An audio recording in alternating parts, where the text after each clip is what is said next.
Hi, I'm Guillermo Schwartz, CTO and co-founder of ClearImageAI. ClearImageAI dedicates itself to do automated annotation of images.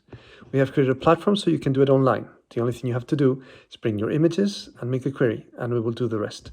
These videos to explain to you how to use our platform. This is the AIC platform webpage. First thing you have to do is register. It's a register page. You put the normal things, your name, email address, your company's coordinates, the credit card number, and then you submit. That will allow you to have an account. Then you go and you log in. You put on your coordinates. This brings you to the project site and project list table, where you can see the information on the projects that you've had already.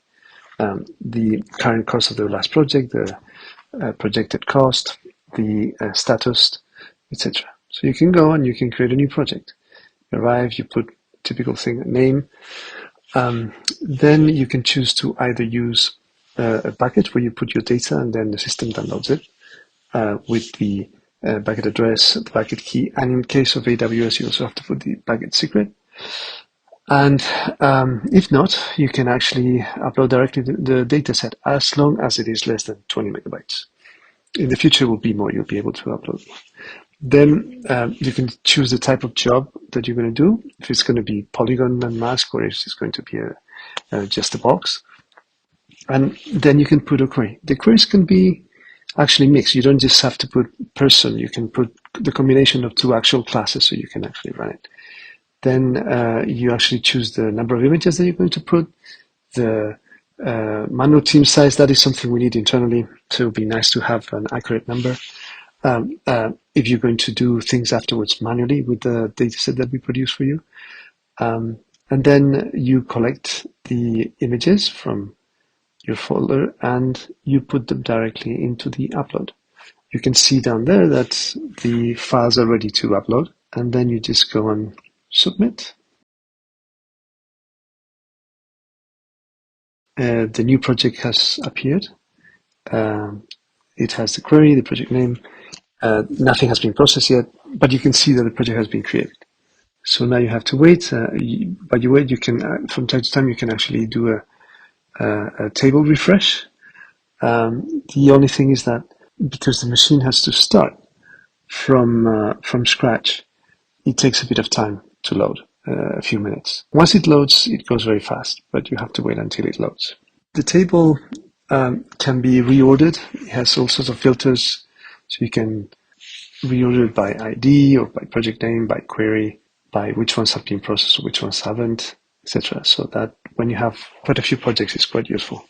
You can also select the project while it's being done, and then pause button project appears. Just in case if you see that the results are not exactly what you expected, actually pause the project and then either start a new project or cancel it. Once the project starts processing the images, you'll see that it changes from created to data processing. And then you'll see that once it has started to produce results, it will change to delivering.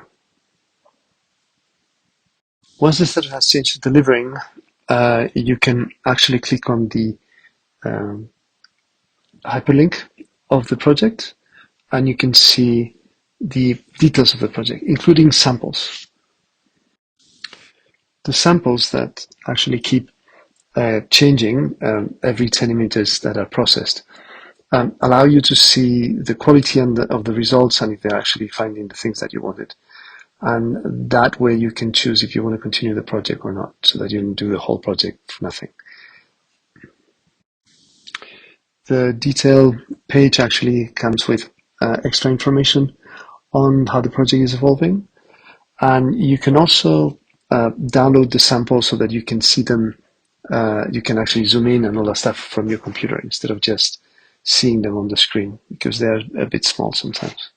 You can see in this image the person on the bike has been captured really well, and all the people who do not have bikes have not been actually segmented. We chose this picture to show the capability of our system. It's a picture that is low quality, pixelated, and the objects that we're looking for are small in the picture. still you can see that our system is able to find the three instances of person in the bike in different positions, and even when it's not very clear that that is a person with a bike. So the system works really, really well, even with low quality objects. Another example of this class combination is the one we're showing here. This is an example about a person with dogs in the picture. And if we do a selection of a person with dog, you would just get the person with the dog. You see, very accurate. If you actually only choose the person, you'll just get the person. And if you choose dogs, you will not get the person. It works really well, and it looks really high quality. So you can try it. Once you have the project has finished, you'll see that it says finish. You see that the number of images have been completely processed. And then in the detail area at the bottom, you'll see that a new hyperlink appears called download, where you can click on it and download the results of the project. The results of the project are downloaded into a zip file, so that you only have to download one file. And they contain a JSON file per image, which has the information that I'll detail.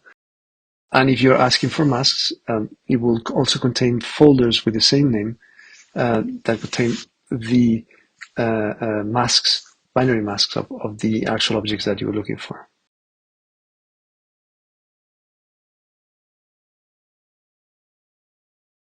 The JSON file follows the COCO format. It has you have one JSON file per image, and that contains all the instances and all the characteristics of the instances that you're looking for. It also explains the combinations of logical classes. It also shows the query that you actually used, and then you can have inside the bounding boxes and the polygon if that's what you ask for. So it has a complete set of information on the project. So also, once the project has finished, you will receive by email an invoice. So we will charge the credit card, and then you will receive by email an invoice with the details of the project and how much it costs, the number of instances processed, and all that stuff. So you can have a record of the results.